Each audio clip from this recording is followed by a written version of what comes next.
로마서 15장 22절에서 33절입니다. 23절. 이 지역에서 더 이상 일할 곳이 없다는 것은 무슨 의미일까요? 그 지역에는 아직 복음을 들어야 할 사람이 수십만 명은 있었을 것입니다. 바울은 지역 전도자가 아니었습니다. 최전방 선교자이자 개척 선교사였습니다. 그의 부르심과 열망은 교회가 이미 세워진 곳에서 복음을 전하는 것이 아니었습니다. 그것은 지역 교회가 할 일이죠. 바울의 부르심은 복음을 전할 교회가 없는 곳에서 복음을 전하는 것이었습니다. 예수님을 알지 못하는 사람들에게 말과 행위로, 표적과 기사의 능력으로, 성령의 능력으로 어둠의 권세를 깨뜨리는 사역이었습니다. 선교는 이렇게 모든 민족 안에 교회를 세우는 것이고, 전도는 모든 사람이 복음을 듣는 것입니다. 그때서야 예수님이 승천하시며 하셨던 지상명령이 이루어져서 예수께서 다시 오실 것입니다. 30절. 바울은 기도를 요청하면서 성도들이 그와 더불어 함께 싸우고 함께 안식하기를 원했습니다. 싸움과 안식은 정상적인 그리스도인의 삶입니다. 그 시대에나 지금에나 믿지 않는 사람들이 그리스도를 회방하려고 모의할 때 외부적으로 싸워야 합니다. 예수님이 아닌 다른 것으로 안식하라고 우리를 끌어당기는 모든 것에 맞서서는 내부적으로 싸워야 합니다. 돈은 돈으로 안식하라고, 쾌락은 그 안에서 안식하라고 우리를 유혹합니다.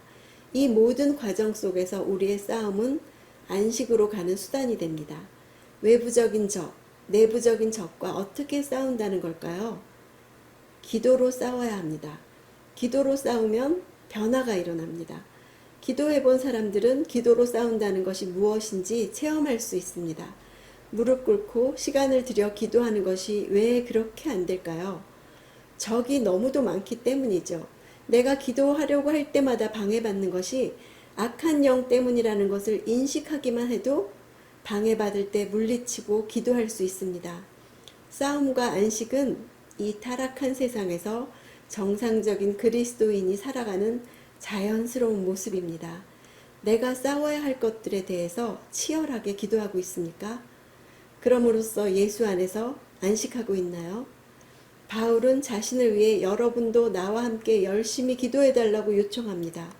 그가 기도하고 있다면 굳이 로마 성도들까지 기도해야 할까요?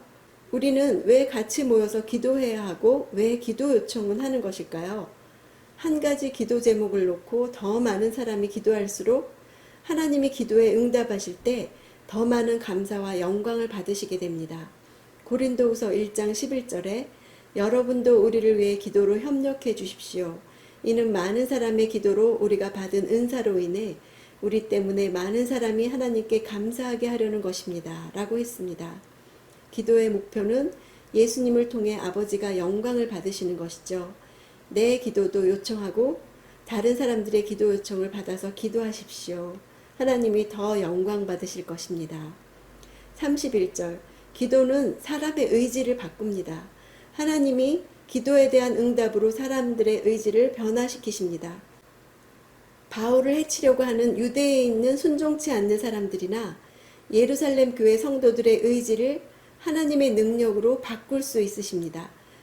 그럴 수 없으시다면 그런 기도를 할 이유가 없을 것입니다.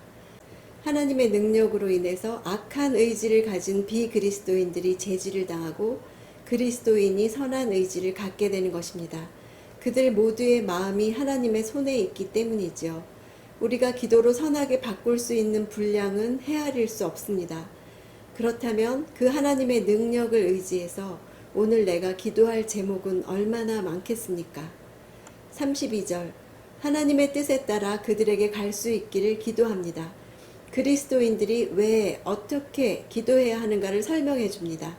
기도의 목적은 절대로 하나님의 뜻을 우리의 뜻에 굴복시키는 것이 아닙니다. 오히려 우리의 뜻을 하나님의 뜻에 맞추는 것이죠. 기도가 응답될 것이라는 약속은 우리가 그의 뜻대로 구하는 것을 조건으로 합니다. 기도할 때 겪는 투쟁은 하나님의 뜻을 분별하기에 이르는 과정입니다.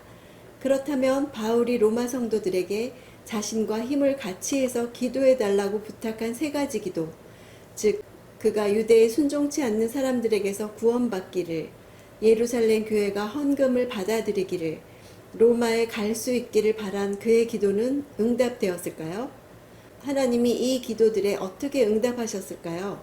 사도행전 21장을 보면 예루살렘 온 성이 소동하며 바울을 죽이려고 달려들었고 천부장과 군인들이 달려갈 때에야 바울 때리는 일을 멈췄다고 했습니다. 2000km나 떨어진 로마의 성도들이 드린 기도가 응답받았고 바울은 목숨을 건졌습니다. 또 예루살렘 형제들에게 하나님이 이방 가운데서 하신 일을 낱낱이 고할 때 그들이 듣고 하나님께 영광을 돌렸다고 했습니다. 그러니 헌금은 받아들여졌으리라 추측합니다. 로마에는 3년 후에 죄수로서 도착합니다. 하나님은 우리가 기도한 것들에 대해 그분의 뜻에 따라 섭리로 일하십니다. 내가 하고 있는 기도들이 하나님의 뜻에 따라 이루어지도록 나의 기도가 바뀌는 시간이 되기를 바랍니다.